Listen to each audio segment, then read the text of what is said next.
Good evening. My name is Charles Feldman. I'm the president of the San Luis Obispo Museum of Art Board of Directors. And it's my pleasure to welcome you to the first and what we all hope and pray will be the only virtual Sustaining Society event. If you took advantage of the SLOMA discount from one of the many area restaurants who agreed to offer it for this evening, I hope you're enjoying your meal. In the next hour, you'll have an inside look at what your museum is doing during this time when our doors are closed. Hear from local artists about how they are being creative in this current reality, and get to meet SLOMA's brand new executive director, who will tell you something about her vision for the museum. You will, of course, also have an opportunity to give and support the museum now and into the future. We're together on Zoom. You can see those of us who will be presenting, but you will not be seen because your video is off. Your audio is also turned off, but you will have an opportunity to ask questions later in the hour. When that time comes, you can do so in the chat window, which you can open by clicking on the chat icon at the bottom of your screen. At this point, I'm pleased to introduce a local artist, Guy Kinnear, who will be our master of ceremonies this evening. Guy?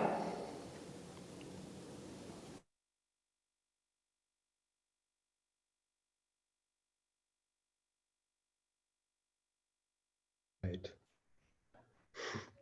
Thank you for that kind introduction, Charles. My name is Guy Kinnear, a figurative artist, magic regionalist, and a longtime partner and constituent of the San Luis Obispo Museum of Art. I will be your guide tonight in our Sustaining Society event. The SLOMA Sustaining Society was started 8 years ago as a means for individuals to give regularly over a multi-year commitment, and specifically providing support for the day-to-day operations of the San Luis Obispo Museum of Art. For those of you who have been a part of the Sustaining Society, Tonight is an opportunity to witness what your investments have been doing. For those of you who are new, tonight is your chance to join the select group of supporters so vital in keeping the San Luis Obispo Museum of Art an integral part of the Central Coast. Tonight, we'll be sharing with you many of the activities SLOMA has been actively pursuing during this unprecedented time in human history. What's on the other side? This is a question we keep coming back to, both at the museum and in our larger culture. Creative peoples, including artists, musicians, craftspeople, and poets, have historically met challenges with tenacity, resilience, and adaptability. This enables artists to both continue to live and work during unstable times and to thrive once they come out on the other side. But the other side will look different. The museum is likewise continuing to meet those challenging times, with tenacity, resilience, and adaptability. And the museum is already getting its sights on how we can do things differently once we get to the other side of this season of change. In the meantime, San Luis Obispo has been adapting to create new ways to engage our community in the midst of the pandemic. I would like to celebrate some of what we've been up to. To quote our new executive director, Leanne Standish, "It's all a part of our goal to see the museum grow as an incubator for ideas and dialogue. We intend to be a vibrant and vital part of the community in ways we have not done before. This has included expanding and developing new platforms of community engagement, including social media, a new virtual gallery, digitizing our permanent collection, building new partnerships with businesses and schools, new live webinars and art techniques and theory, and the expansion of a new form of virtual artist in residency program, which was pioneered by the artist Lena Rushing. I hope you enjoy the following video showcasing the steps the San Luis Obispo Museum of Art has taken to remain viable during this very unusual year.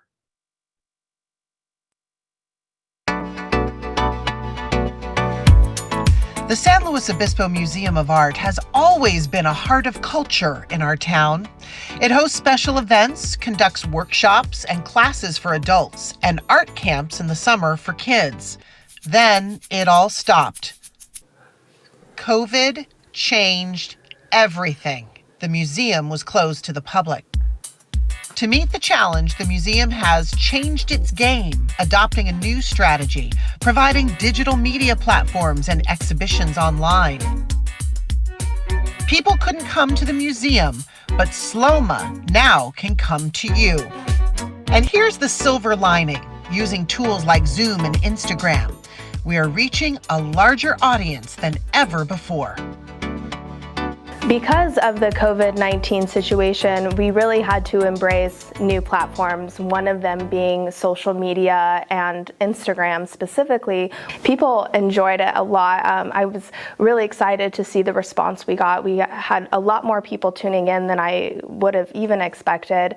And that's one of the great things about embracing social media platforms is that our reach goes so much further. It goes way beyond just this region, the region of the Central Coast. Definitely, yeah, we've had new types of success that we wouldn't have even been able to measure prior to COVID-19 with our digital exhibitions and our digital opening receptions and our new growth in our relationships with our artist groups. Or I can ask it to do a 3D view inside. Exhibits now come to you on the web. Lynn Schmidt of Haven Properties Real Estate came to the rescue. She provided a tool, a 360-degree camera, which you can control from your computer keyboard. This is called the Matterport. The images that come out of this camera are really quite stunning. It allows you to actually move completely around within each space that is filmed. You're able to walk almost as though you're walking through the gallery yourself, and you're able to see what items and pick which one you want to go and look at. It has 3 lenses. The red infrared lens does an actual floor plan of whatever I shoot. There's a regular lens for outside that shoots 360, and then there's an additional lens that shoots specifically inside. So this camera can go all the way around and give you a good view of that specific area. The shots that I shoot inside connect with each other as I'm filming. This is a passion project for me. Because of COVID, we thought it would be nice that patrons could continue to support SLOMA. You can't really go to museums right now. Museums are pretty much all closed, but you can still see what's on display here at SLOMA without ever having to leave your house. If you have questions as I'm presenting. There are online art classes. Guy Kinnear shows you how it works. It's a brand new platform which brings its own strengths and its own weaknesses to it. And that is going to be the grand challenge, but also the grand opportunity of this new platform. Therefore, what screen time you give has got to be really, really good, really, really potent, and really, really loaded. That is way too green. How can that be the right color? Nonetheless, I'm giving the student a really kind of concentrated moment to draw from the heart and mind of an artist who's been at this for a while.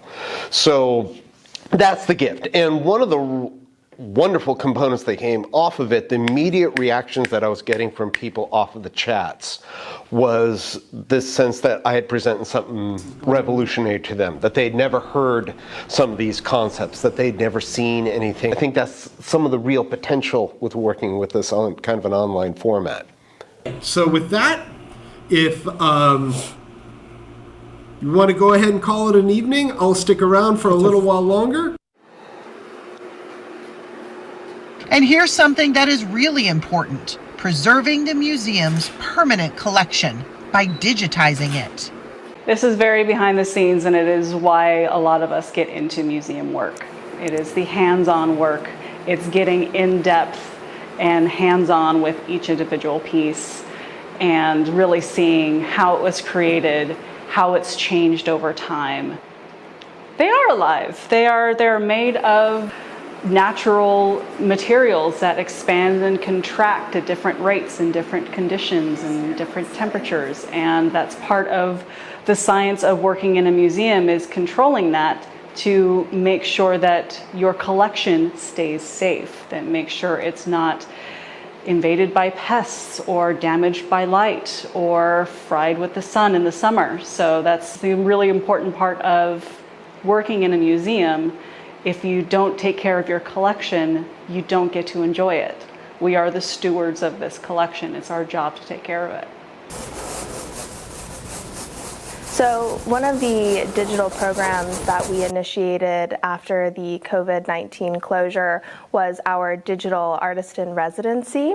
It was a 1 week long feature. We did it over the course of about 6 to 7 weeks, featuring artists from all around the Central Coast. My name is Lena Rushing. I'm a Central Coast artist. I've been living here for about 20 years and showing art around San Luis Obispo County for about that same amount of time. So these are like sister pieces that will be displayed together. I was invited to participate in San Luis Obispo Museum of Art's digital residency program, which included a week-long feature where they would, show your work on their various social media sites, and a Instagram live feature where I was able to go live and paint and answer questions in real time from art lovers and the arts community that were watching it live on their computers or cell phones, and that was a fantastic experience. I sketched it all out with acrylic, and then I'm going back over it with oils. I'm sort of new to oils. I spent about 20 years just working in acrylics. It was night and day. It's just, the richness is so much better with oils. In the time of COVID, this was a fantastic vehicle for artists to use to share what they were working on and how they create. They represent two sides of the same woman, or together, like the complete idea of a woman as powerful and strong and confident, and also creative and passionate and So I'm just going to be adding all of these symbols to each of these paintings that will show the different sides. And it was amazing. Then it was wonderful. It was just a real connection, which is not what I expected doing something digitally, to have such a real connection with the art community and people who love art.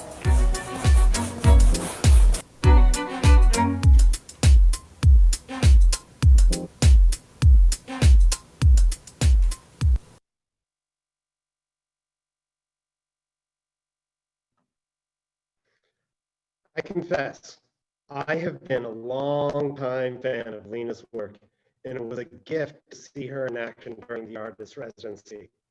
I've admired both her portrayal of strong creative women and her community engagement. So, what's on the other side?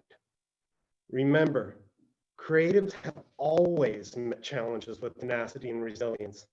This is what we do. We know the stories of any of the great artists of history: Artemisia, Michelangelo, Rembrandt, Van Gogh, Kahlo, Tanner, or Lee Krasner. Is to know the stories of people who face difficult challenges with tenacity and beauty. I was asked to share some of my own journey through this time of change and crisis as a creative. In a moment, there will be some time to ask questions about my creative endeavors during quarantine.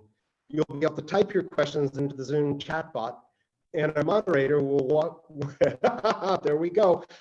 Our moderator will forward your questions to me. So please get your questions ready. Now, with every shift or crisis in my life, my work has changed, because with every change, I faced a challenge. Life won't let me make art the way I made it before.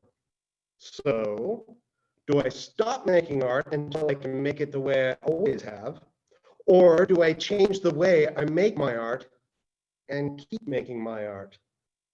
In my early artistic career, I was making identity-centered work using slow and painstaking techniques of glazed layering learned from the Neapolitan Baroque masters. These techniques created beautiful, glowing paintings, but a single painting took months to create. SLOMA holds an example of these works in the permanent collection, my diptych, titled Icon. But then came my first child, or rather I should say my first lion.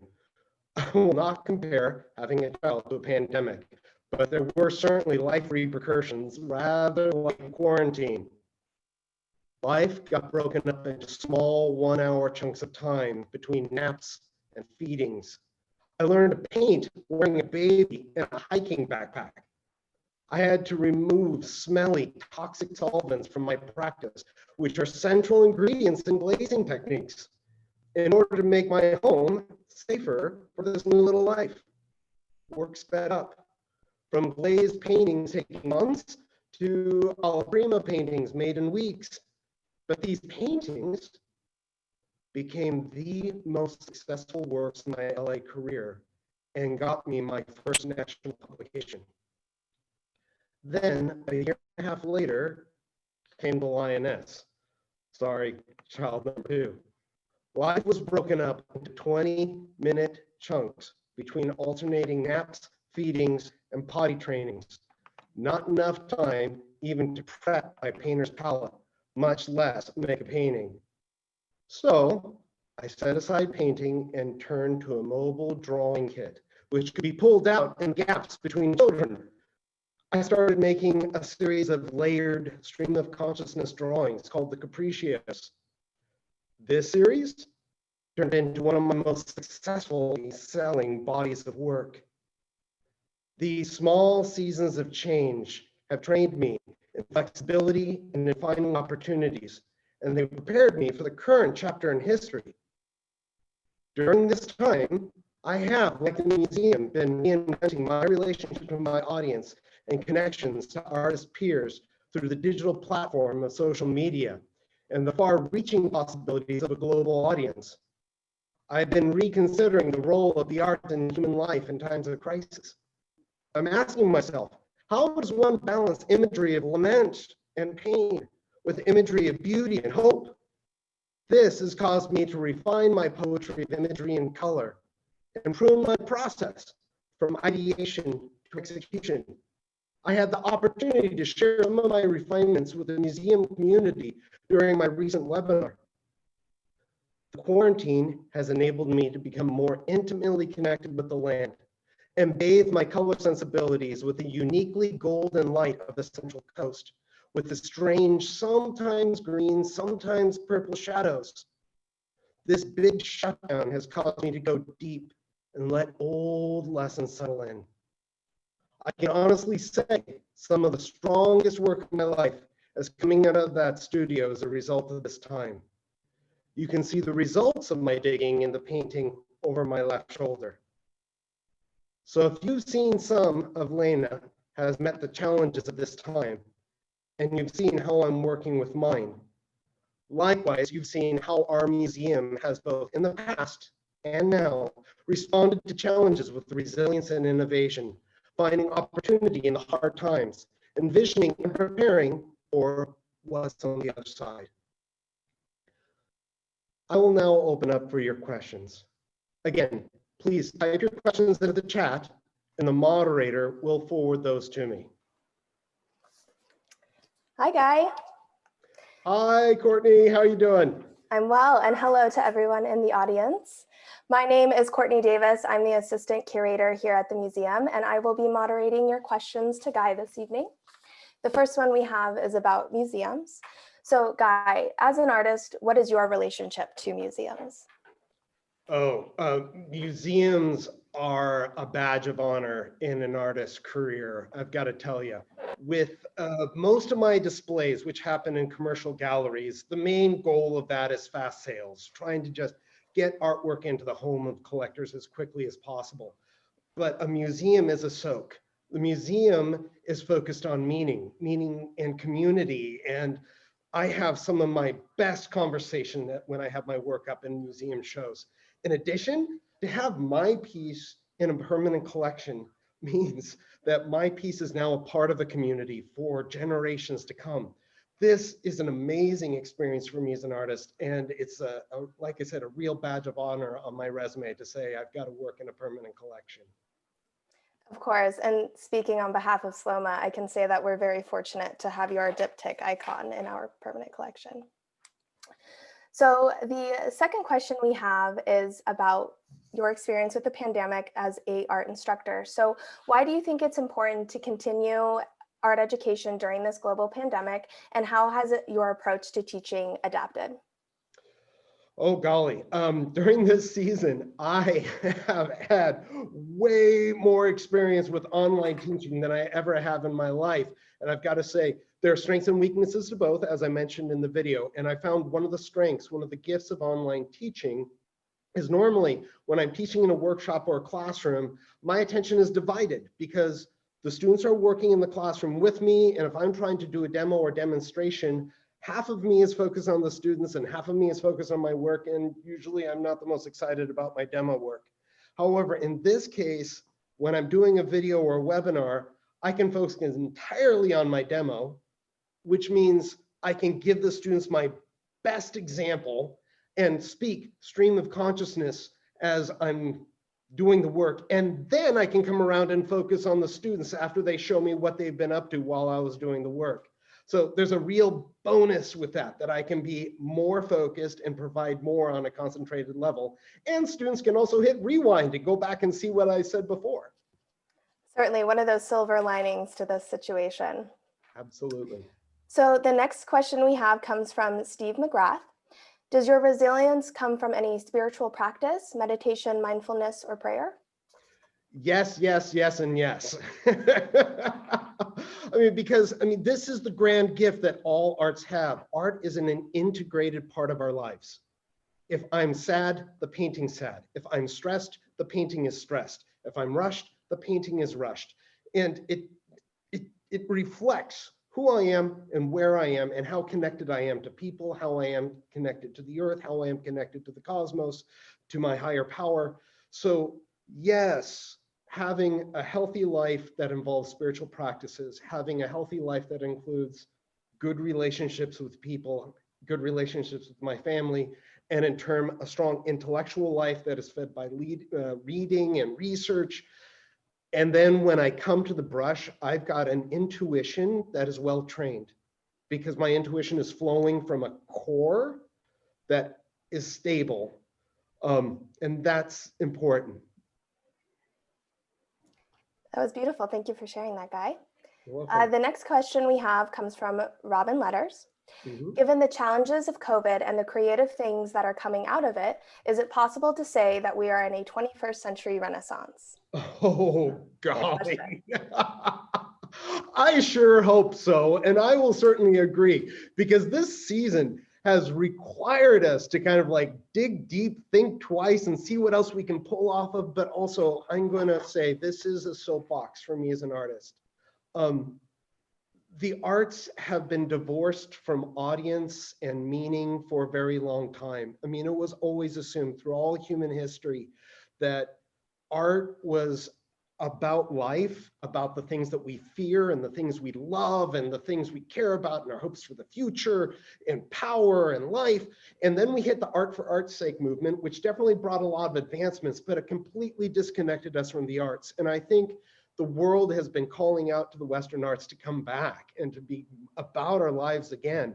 And so if there's a renaissance, which I certainly hope there is, I think the grand thing is just artists coming back to life and people dialoguing with artists about life and us reconnecting in the same way that the artists of the Renaissance were. So I think I'm seeing it. I certainly hope that that is going to be one of the blessings that's going to come out of this season. I agree. So we have time for one last question. I think we'll steer it a little bit back towards your practice as an artist. So a few weeks back, you taught a color theory workshop for SLOMA. Can you discuss your process for developing your own color palette for a new painting? Oh yeah, that was a part of my digging in as well, because I'm going to say before this, I was a little sloppy, a little bit more, oh, I don't know, I'll figure it out as I go. And I can tell you the painting over my shoulder here probably has about 5 paintings underneath it as I was trying to figure out my color compositions. And then I realized, wait a minute, why am I doing that? I could have made 5 paintings.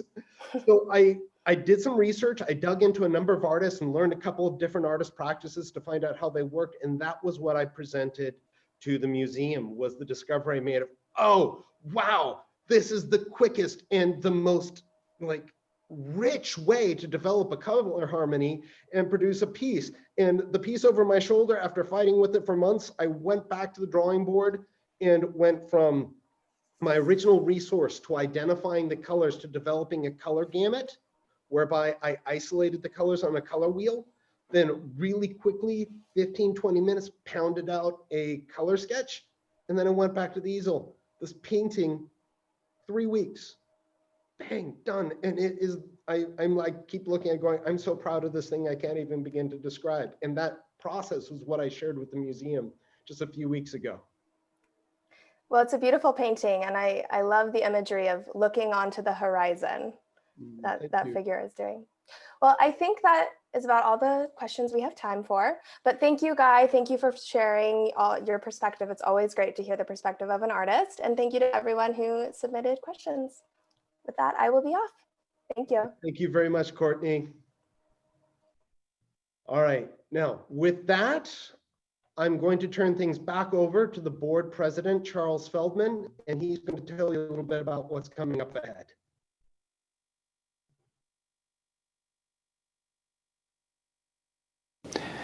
Thank you, Guy. I want to start by acknowledging that the past year and a half has been particularly difficult and challenging for SLOMA. Except for a brief moment back in June, we've been closed since March due to COVID-19.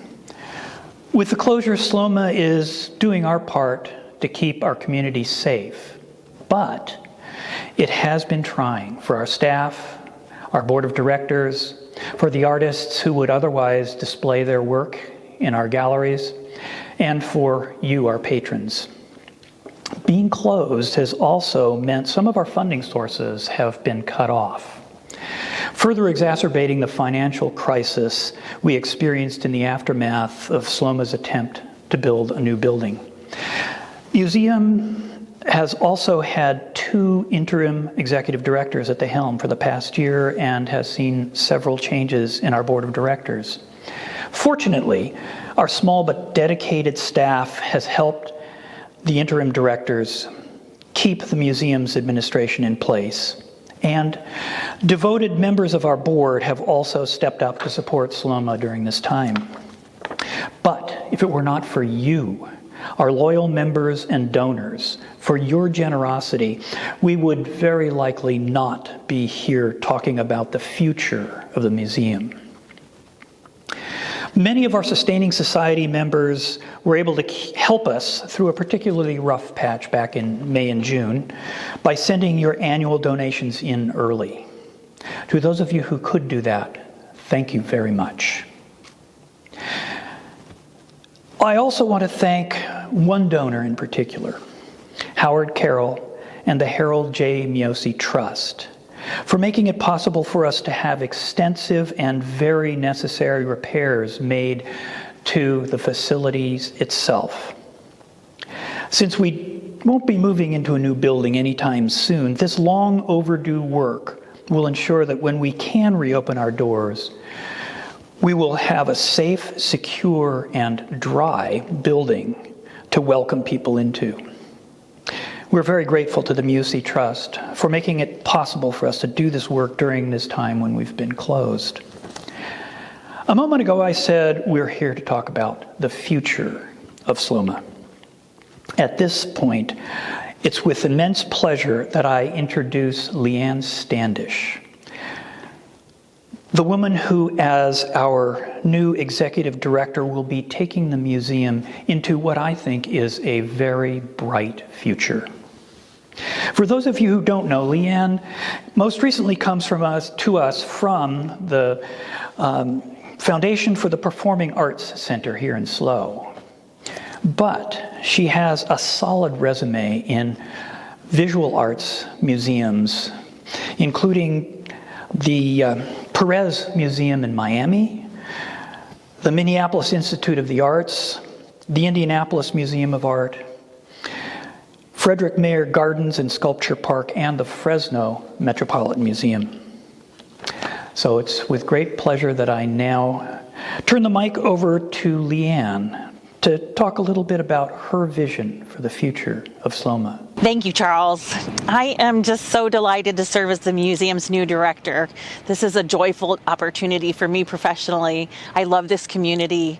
I'm thankful to the staff for stewarding the museum through so much change, and to the board. And I want to thank folks who have been reaching out to support me in my new role. I think we're going to do really amazing things. We're going to start off in January with a new mural program, which will highlight the building in ways we haven't seen before. We're working with SLO County schools to make sure that we're an important part of the curriculum for every student in SLO County. We have so many exciting things planned for you. Your support has never been more important. Of course, you know that. I can't wait to make you proud.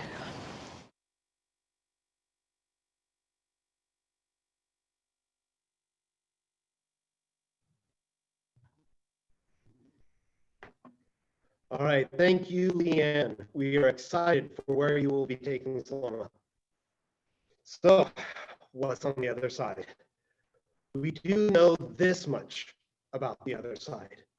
It is the nature of the artist's work to lament loss, envision possibilities, and cast vision for the future.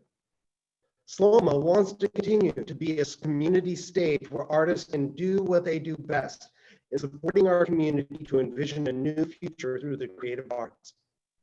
As Leanne Standish mentioned, it's our growing mission to bring arts and artists from around the world to show at SLOMA and to find opportunity to create a dialogue amongst artists and community members.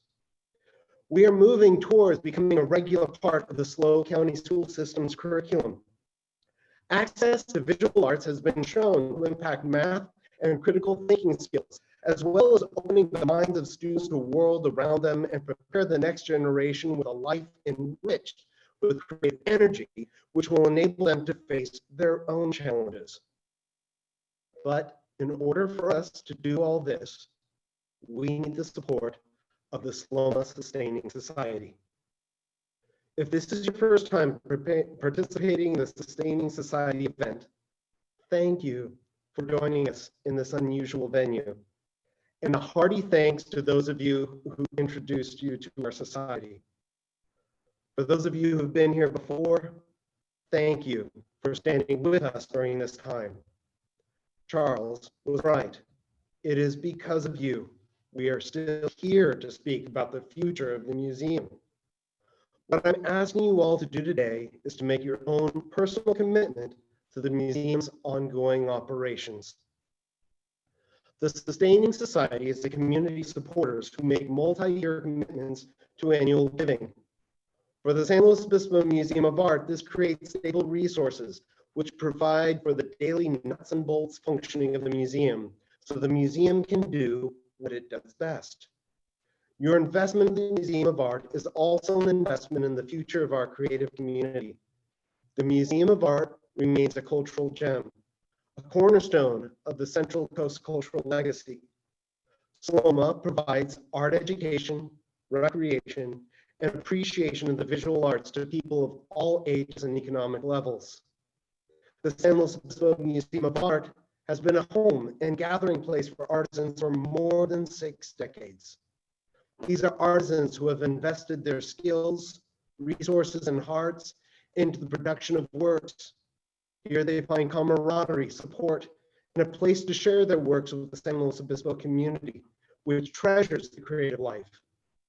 In addition, SLOMA's permanent collection ensures the preservation and interpretation of artwork significant to the Central Coast and all California. This is a place where national and international artists will be brought into our community and in turn introduce the world to our own visual culture.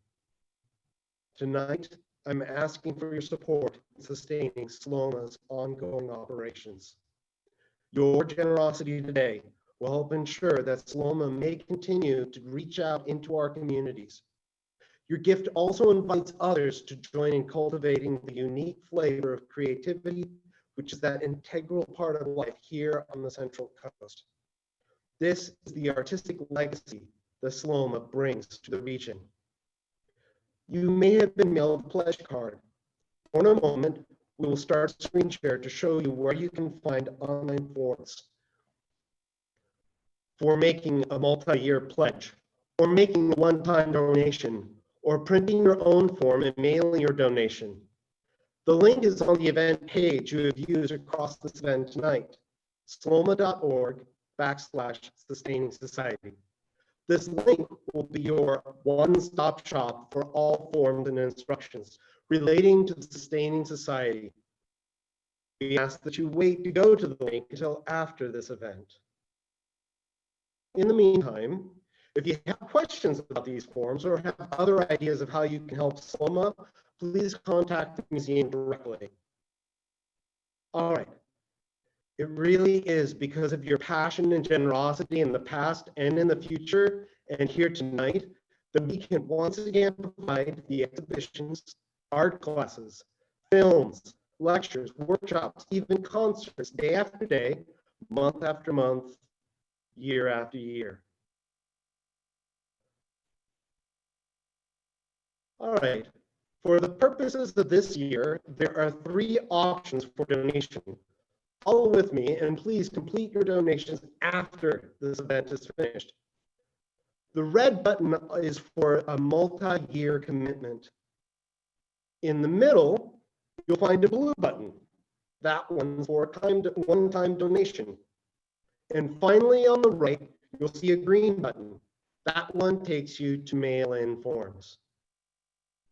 Now, the multi-year commitment button will go far to help us plan for what's on the other side.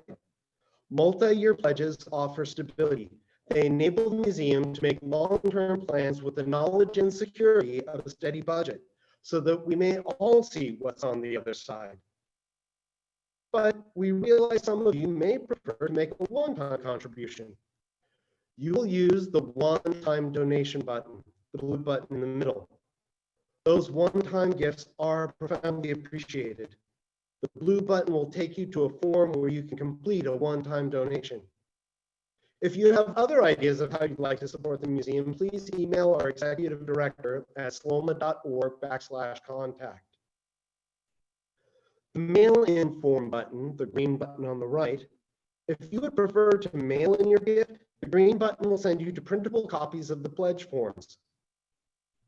So, if you are a returning guest at this annual event and you made a one-time gift in the past, please consider moving into the Sustaining Society by extending your gift over a length of time.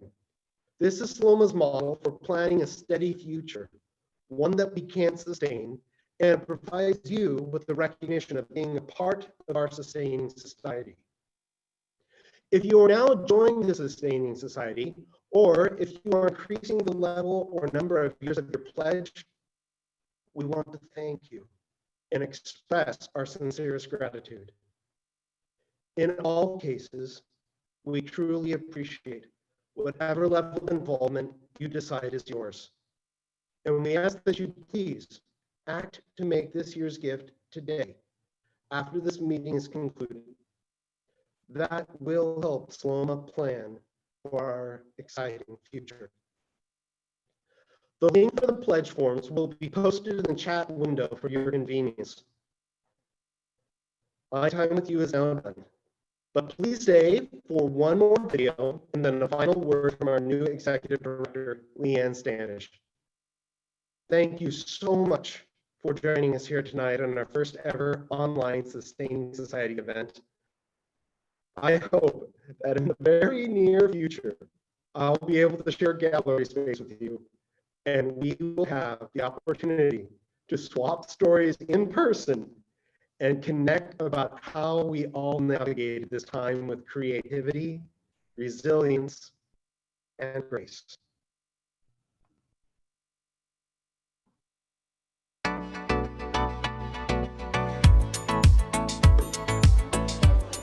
Welcome to SLOMA. As a museum, we are meeting the challenges of COVID and are looking toward the future. Our goal is to serve all of our community on the Central Coast. It starts with making a place of creativity for one person. Art is whatever a person wants it to be, and art isn't what others think that art is. It's more like of what you want it to be. It's a space that where I could find some kind of like happiness or joy that I didn't have, in other places.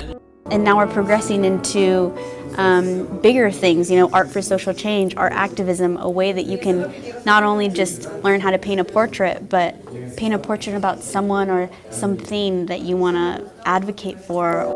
And then share with others. You take a picture, you just capture a moment forever, and it's art. Pretty much you're like a walking viewfinder. Like I try to visualize everything that I see as if I were a camera. I think it's important for kids to make aesthetic decisions from an early age and be exposed to as much as they can be exposed to. SLOMA provides tools and resources. It's just beautifully well organized with a lot of classes for children and adults. So it's a great cultural center for San Luis Obispo. The value of this place is it feeds your soul. And in this digital age, we need to have our souls fed and enriched. SLOMA is a center for Central Coast artists. It's one of the cultural highlights of this town. It's one of the anchors of what makes this place special. The San Luis Obispo Museum of Art, making a special place for creativity.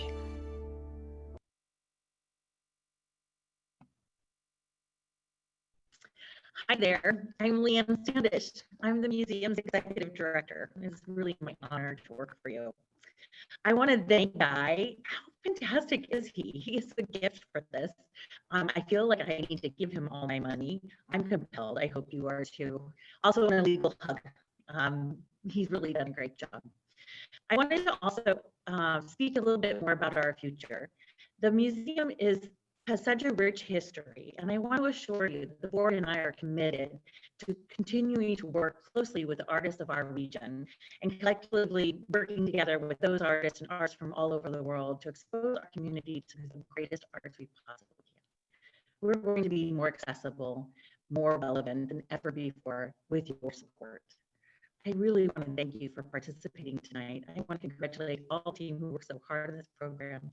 And I can't wait till I can give you a hug too. Good night.